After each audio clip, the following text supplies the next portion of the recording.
Hey guys, and welcome to another Star Wars Destiny video. Today, we're going to be bringing you some Q&As, some questions. We'll be giving the answers. This is a patron tier thing that we do every once in a while. Some of these questions are older than the others, but we'll cover them all, I guess. Yep. So the first one, pretty straightforward. Seems like a lot of vehicle decks. That might not be true anymore because of the prevalence of mill. But the question was, is it worth putting Rocket Launcher into like a Rex deck as a way to remove vehicles? Slash, do you have a preferred method of support removal? For me, I think support removal of like that size is a little bit hard because like the go-to would be Vandalize, and it's really like die costly. But a card like Flames of the past or whatever could be really good. Yeah. But it's a little bit less consistent. But paying 2 and not removing any dice to hit a vehicle is much better than trying to use something like, Vandalize. And as far as using Rocket Launcher, at least in my opinion, it's really hard to give up the 4 damage just to hit their vehicle, unless it's like really early in the game, I'd say. I don't know what your thoughts are. I don't think, unless vehicles are super heavy in the meta, I don't think it's worth including cards just for that purpose. There are a few cards that are good, that can destroy vehicles that are good anyways, that you may consider including. So Flames of the Past is a good one. Vandalize is another one. Those are cards that can hit a lot of decks. You have to decide if the opportunity cost is worth it, but those are useful cards, and those can hit vehicles quite effectively depending on your deck and their deck. Another one is the N1 Starfighter, I think. Actually has quite a decent die and is maybe worth including anyways for 3 in some hero vehicle decks. And you can use that special to destroy vehicles. You could even use it to destroy the Pod Racer if you wanted, if you're playing the mill deck. So that's a consideration, I think. If you're playing vehicles and you want to be able to take down vehicles, I think the N1 Starfighter is probably the best option for that. I don't love Rocket Launcher. Just like you said, I think you'd rather just take the 4 damage, than you would remove a vehicle. So unless it's like turn 1 and you can get rid of something massive, but the immediate benefit of getting closer to killing a character is probably going to do more. Right. But it depends. Yeah, and just going back to the Flames of the Past, that card's really been growing on me just because of how many different cards it can hit and just the static cost of 2. It's really weak early game, obviously, but in late game, you can do things like discarding a second chance. You can discard Force Illusions. You can discard vehicles. You can discard Anakin's Pod Racer. You can discard like anything, as long as it's just a copy of it in the graveyard.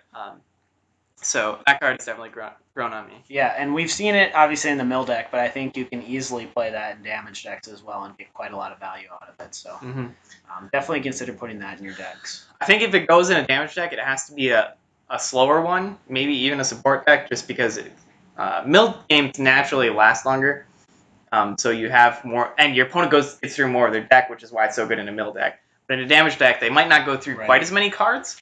So it'd have to be something like a vehicle deck, in my opinion, where your opponent is getting down to 20 of their cards. Right now, we're looking at a meta with a lot of very high health decks. So even with your aggro decks, games are lasting a bit longer. Because if you're facing a deck like Pals and Mando, it's just going to take you a while to kill them. So Flames of the Past then still becomes useful even in those decks. And also, I watch out for Flames of the Past when you're playing. Be aware that decks may be running it, especially the mill decks. And don't just discard your second upgrade. Yeah. Don't discard that ancient. Yeah. So next question, how do you deal with mill? You want to start with this one? All right, so there are a lot of things to consider when dealing with mill. We'll do a little back and forth, one thing at a time. Let's maybe do, we can come back to this in detail maybe at the end of the video. But let's do like one of our biggest things now.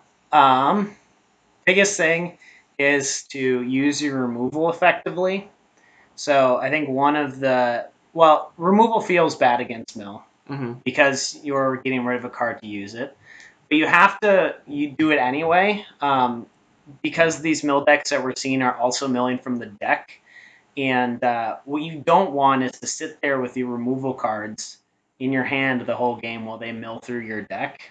Right. and mill through your important cards. So using that, he doesn't like you or Lothcat to get rid of a Yoda special or a Cassian die is actually really valuable in that matchup because you're preventing them from milling what could be a really useful card for the deck. And additionally, your removal that hits multiple dice at a time is really good into mill. I think the best examples are Entangle and Best Defense. So if you have the opportunity to tech cards like that into your deck that are really effective at removing both Yoda dice or both Cassian dice at once, find a way to put those in there because those they do significantly hamper the ramp as well as saving you cards. I think it's a really good point that you're making there, where if you're holding on to your events and you're not going to be drawing the cards you need against these decks that don't hit your hand quite as much. As far as the way that I like to deal with mill, or at least on the opposite end of the, like another part of the spectrum, is I really like consistent die decks, so decks that have lots of focus. So like even a character like Snoke is actually incredibly good against mill because his damage doesn't matter when he's using it, and while his dice don't have as much damage, he can guarantee some higher damage sides, or he can make you hit on 2 of your sides if he hits at least 1 focus. And that is better even than having just a character with 1-2 melee on them, like a Seventh Sister, because when you get that double focus, like you could have a 2 melee side there, or you could have double focus that becomes 2 more damage sides, and potentially 3s, 4s, depending on how big of the damage dice are in your deck.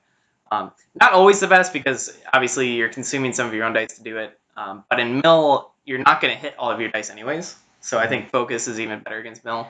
And that's why, ironically, one of the best characters against mill is Yoda. Actually. Right. So yeah, and then also event control, just so that when you're focusing to those dice in a few turns of the game, that turn where you probe them, that turn where you play Filp, the combined with the focus, you do a ton of damage that turn. So I play a lot of Talzin. I've been messing around with like Snoke, Talzin, Executioner, and that one turn where you finally draw your probe, and they might remove a die or so, but they get down to 3 cards, and you play probe, hit 2 events, and then you're just like roll out, roll out, roll out, focus to double focus to 9 damage, or whatever it may be. That turn is really hard for Mill to deal with. Right.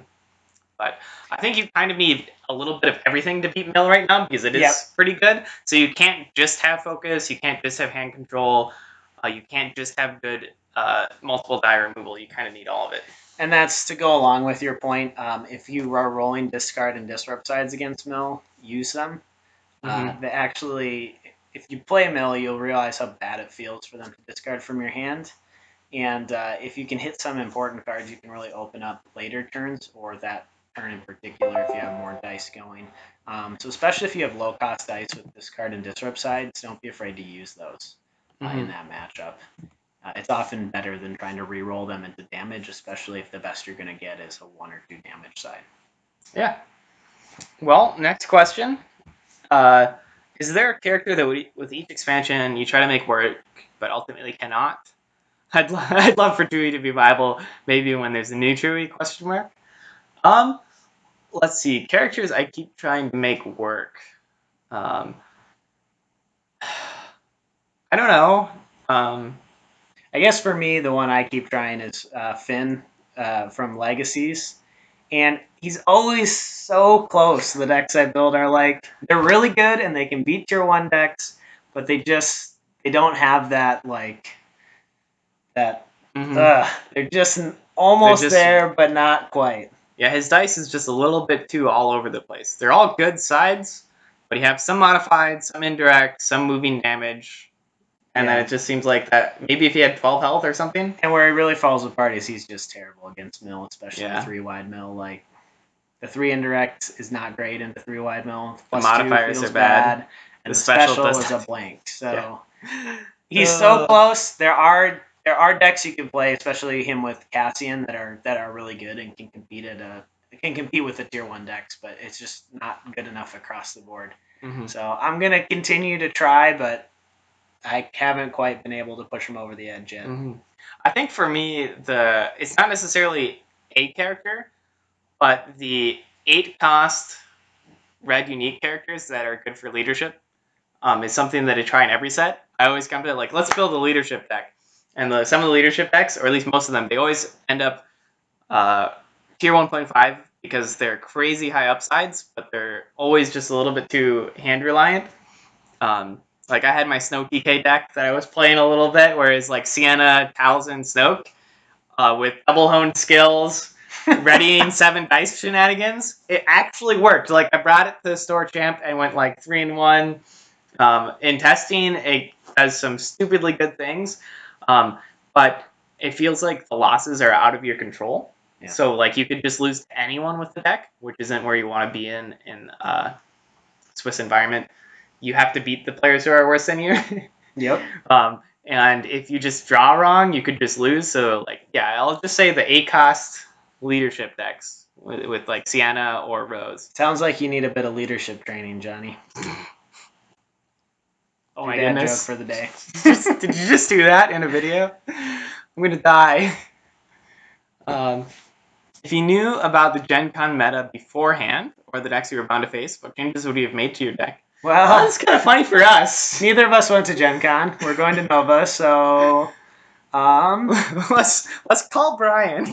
No, I'm just kidding. I don't need to do that. It's hard to say. Both Brian and Andrew and Will did pretty well with their decks. They lost a little bit to some 3-wide vehicle decks with the Yoda Cassian. They won some of them as well. So maybe they would have thrown in like a Force Wave or something like that. Yeah, I think one thing that I was hearing considered it. One thing I was hearing from Brian was that he definitely would replace the Hidden Motive from his deck.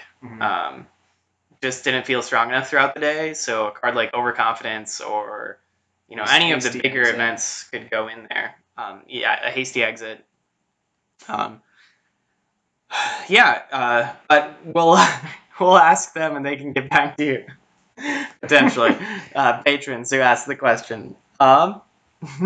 Next one. Do you want to read this? Why is Will so salty? That's a good question. Well, you see, when he was a young child, I don't know. That's the story. That's the story. He lost, but that's probably why. Yeah, he lost the game. He doesn't like to lose. No, he's a nice guy. He gets salty.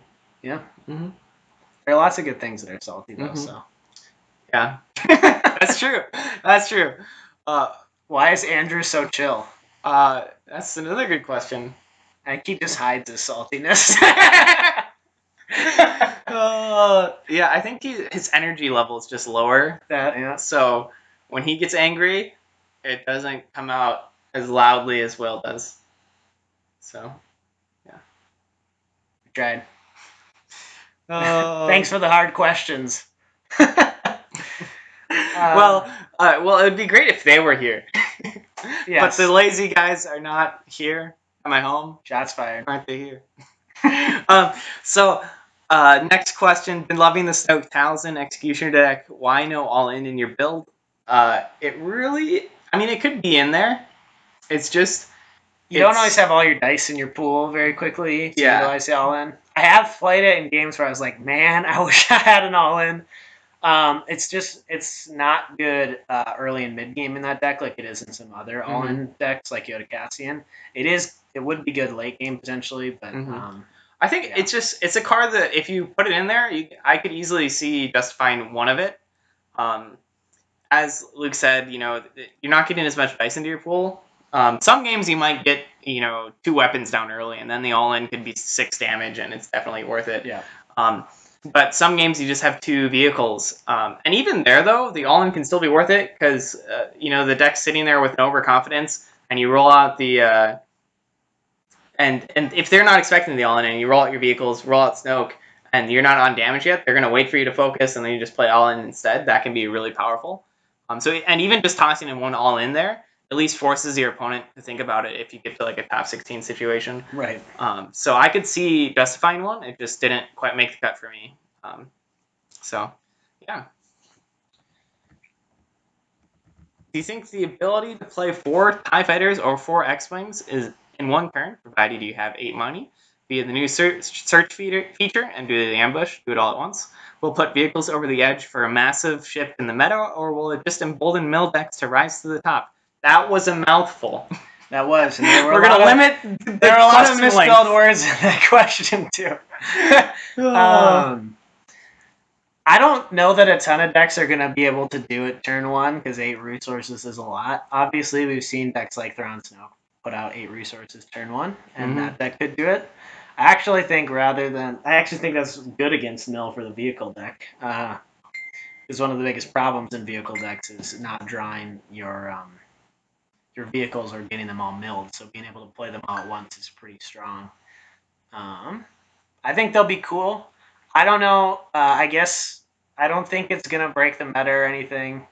If you get them all out at once, if you can find a way to do it consistently, maybe that's unbelievably good, but I don't think it's going to be something we'll see all over the place. It's cool, though. I'm excited to try both the X-Wings and the TIE Fighters. Little swarm action. Yeah, for me it's a little bit interesting because at most we're going to see some regionals with like the Thrawn Snoke style deck. And then by the time we get to a bigger competition like Worlds or even a lot of the regionals potentially after the 7th set releases, we won't have Thrawn, we won't have Chance Cubes, we won't have Aftermaths, we won't have a lot of the more broken resource gen anymore. Yeah. You'll still have Snoke, and Yoda. Vault. Is Maz's Vault? Yeah, that's at 4. Maz's Vault, Yoda, Snoke. So there might be enough there, but I think where we saw the resources really get out of hand was a combination of Yoda or Snoke with Chance Cube. Right, a combination of the focus and With Chance Cube gone, those decks are still going to be high resource curves, but not like. Right, and but that being said, I think that it's really hard to predict how big of a deal it will be because we just haven't seen this mechanic in Destiny before, and Destiny kind of functions very differently than most card games just because of the way it is, the style, the 30 card deck, the drawing up to your full hand every time. Yep. But yeah. Do you think the Snoke Talzin Executioner could be converted to trilogies, or is it too dependent on cards from the standard pool? I think it could be in trilogies. I think it's really sad that you lose Rise Again. That card is so nuts. It's so good for a vehicle style deck because it's just so card efficient. You're healing for 5 with one card, also playing a damage die with that one card. It's essentially 3 cards in one, 2 heal effects and a damage upgrade, all going down in one card. Is just huge. But that being said, the core is still there. I just think you maybe, you get less reliable removal, but the rest of the game it also gets less reliable removal. I think it'd still easily be viable. It's just hard to. I don't play enough trilogies to tell you what you'd put in or how it goes. Right. A lot of the vehicles are trilogies legal, so you're fine there. I think most of your dice are still legal. You lose just Z6, basically. And like the TIE Fighter if you run that. TIE Fighter, so, but you can, there's other things you can throw in there. You can try planetary bombardments, although I don't think you'd really want to pay for that if you don't have Chance Cube. I think you can probably make it into a trilogies deck. It's going to be a little different. Like you said, the removal is probably where it hurts the most. But there's nothing good in villain removal in sets 4 and 5. Yeah. Tell me one good villain removal in sets 4 and 5. See, even if you can find one, you can't think of one because they're just not good. You know what is good? Easy pickings into the garbage chute. Entangle is neutral though, and you can't be played in that deck. Beguile, but it's also 2. Yeah. There's not a lot of great villain removal. There's some good 2-cost removal, but the 1-cost is all just 1. Yeah. You could play Undermine. Hey, this is a very different version. This is a very different version of the deck. But I think because of trilogies, you have less odd-costed cards. You might just make the switch to Mandalorian. And that does give you access potentially to Entangle if you want to run it, but it gives you access to all the even cards that you want to run with Talzin, so it makes trilogies more bearable. You lose a lot of the resource consistency, so the deck would entirely change. Yeah, but Mando doesn't even have a resource. Right. So at that point, I don't even know if you call it the same deck. But yeah, you can play it in trilogies. Yeah. I think it'd be good. High health, high consistency, high damage, bad removal at that point. Except for like Witchman. Yeah. What's the counter to Anti-Yoda cast mill? Is it aggro? Question mark. Depends on the type of aggro. Here's the question: how much do we reveal before we go That is the question. to Nova? Honestly, one thing I'll just say is that the Yoda Cassian aggro stomps Yoda Anakin. It's pretty good against it. It might. I mean, maybe we're wrong here, but in our testing, it just it beats it. I mean, it's rough because that same deck also loses to some other decks, but it is exceptionally good against the Anti-Yoda. In fact, you can mill them out. So yeah, pretty easily. Yeah, I've had multiple games where, especially if you end up on their battlefield, you just kill Yoda and mill them, and then they're gone. Yep. And then I think the Afro decks are not bad against mill. We need to test it a little more, but just the fact that if they get down their droids and the climate disruption arrays, it's just unmitigatable damage for days. Yeah, and the backup muscles too. Backup muscles. The armor reserves or ammo reserves. Ammo reserves. If they have it. Yeah, it's just that unmitigatable damage is pretty big against mill. Yeah, like the mill removal is not very meaningful into that matchup because not only is a lot of the damage unmitigatable, but a lot of your dice are rolled out one at a time. So cards like Entangle and Beguile are just like easy pickings. You just they're just not great against that deck. So the great removal that you find in Yoda, Cassian, and Anakin is not as meaningful in that matchup. I think the biggest advice I would say if you're thinking about Afra would be when you draw those droids in late game, don't discard them if you haven't seen Flames of the Past yet. Because if they just go discard your 000, you're going to be the saddest person ever. So keep that 000 in your hand for as long as possible. Don't let them get rid of your droids with their Flames of the Past if you can. And then obviously run your Phillips, run your probes. Those are good. Yeah, we found decks like Obi-Maz to be okay against the 3-wide mill. Decks that can do a lot of burst damage, if they can pull it off, can beat the mill. Especially if they can kill Yoda fast enough. The decks that can destroy the mill if they end up on the mill's battlefield, like the fast aggro decks that can claim every round. If you're claiming and hitting their second chance before they can drop it, or hitting their hyperspace jump before they can use it, or whatever it is, that can really help. So I think the high damage fast aggro decks that can win the roll off and take fair battlefield, it's pretty rough for them. Yeah, I agree. I think one of the reasons why we didn't see that type of deck work very well at Gen Con is because that type of deck was the price deck, and price decks always want their battlefield, so they couldn't really do that. But even if with the price deck, I'd almost be tempted to just take their battlefield just to hit their hand every turn. But probably not, because probably not. Throne Room adds so much consistency. But yeah, if you are at all faster, if you're like even a mid lane speed deck, and they're playing the discard battlefield, take it every time if you win the roll off. It's punishing for them if you're claiming every turn. And then they don't get to do shields. So. Right. It's not really threatening to you until late game, and they're going to hyperspace jump it if they need to anyways. Right. So if they need it late game, they'll get it late game, and early game it's more harmful for them than helpful. We may see some of those mill decks switch off of that battlefield for that reason, but if you are playing and that battlefield is there, take it and use it against them. Make them pay for playing with that discard battlefield. Yeah. I think that was the most shocking thing to me when I looked at the 3-wide mill deck, was the battlefield they'd chosen. I was like, how on earth did you get away with that? Like, how? You're 3-wide, super slow. Most people were choosing their own battlefield, and I was, man. Most people are silly. Ugh, man, if I face against a mill deck and they're playing that battlefield, I'm ooh-wee. Yeah, no kidding. Not only do you get that battlefield, then you're denying them the round 1 shields. Yeah, it's big. Yeah, so don't take your own battlefield. Unless you're super slow and they're going to be claiming most of the time, don't take their battlefield. Right, so if you're a vehicle deck, don't take their battlefield. If you're not a vehicle deck, take their battlefield. Oddly enough, actually, one of the best counters to the 3-wide mill is another deck that's mill, because the 3-wide mill, while it can mill fast if it gets Anakin Pod Racer, if it doesn't get Anakin's Pod Racer fast enough, it can't even come close to like Yoda Cassian mill. Yeah. I mean, even the damage Yoda Cassian out mills that deck. Yeah. So, with the caveat that if you kill Yoda.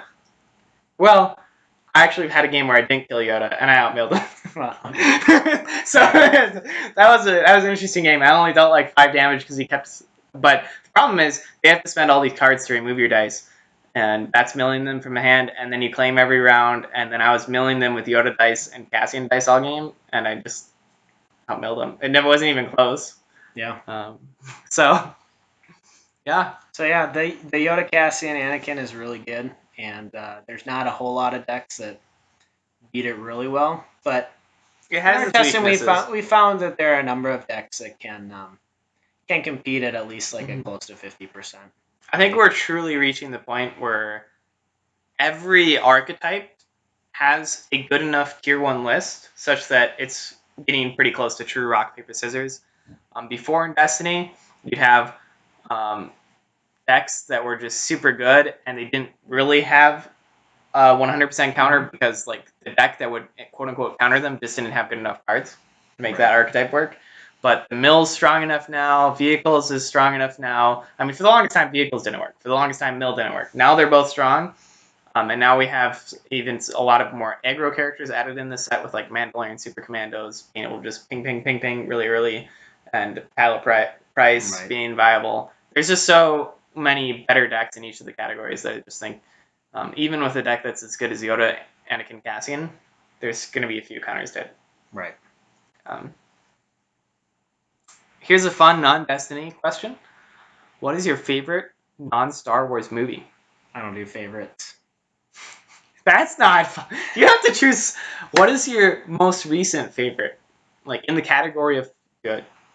Well, I know we're talking last year's movies. I really liked Blade Runner 2049. I think that was last year. That's the like most recent theater movie that I saw, and I really liked it. Mm-hmm. I actually really I don't I'm gonna go with Luke here, where I'm not too big on favorites, at least in movies, because it's not my favorite.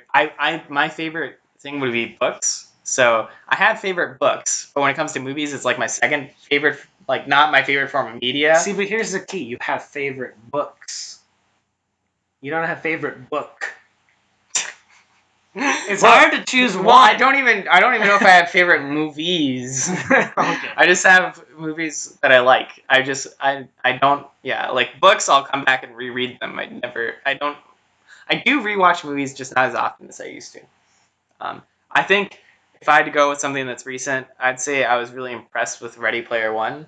Like, it's not often that a movie that's about like online, like a game or a book converted, and not only was it a conversion from a book, it was also like video game themed, and they didn't totally like destroy it and do a terrible job. I was like, what is this? It's actually good. Like, I actually enjoyed watching this movie. Speaking of good book adaptations, I've really enjoyed the first couple seasons of The Expanse TV show, so I like that. I like The Expanse too.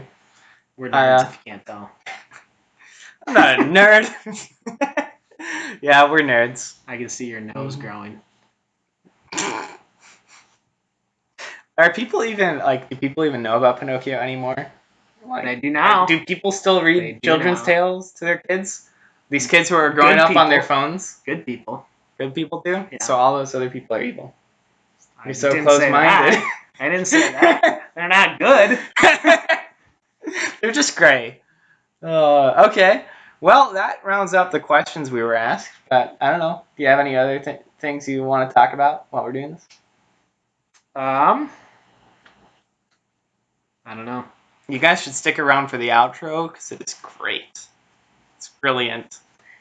Depends on what you mean by that, but we'll go with it. Well, thanks for watching our Q&A video, guys. If you have questions you'd like to ask, feel free to become a patron and do that, or just ask us questions on Facebook or whatever. I'm sure we would respond anyways. But you don't get a video. You're not cool enough. Yeah, it's nicely. Well, guys, Farewell. So long. Whoa, misty eye of the mountain below. Keep careful watch of my brother's souls. And should the sky be filled with fire and smoke, keep watching over and sun. You know this is going in the post credits. For sure. Okay. Cool. Let's stop recording.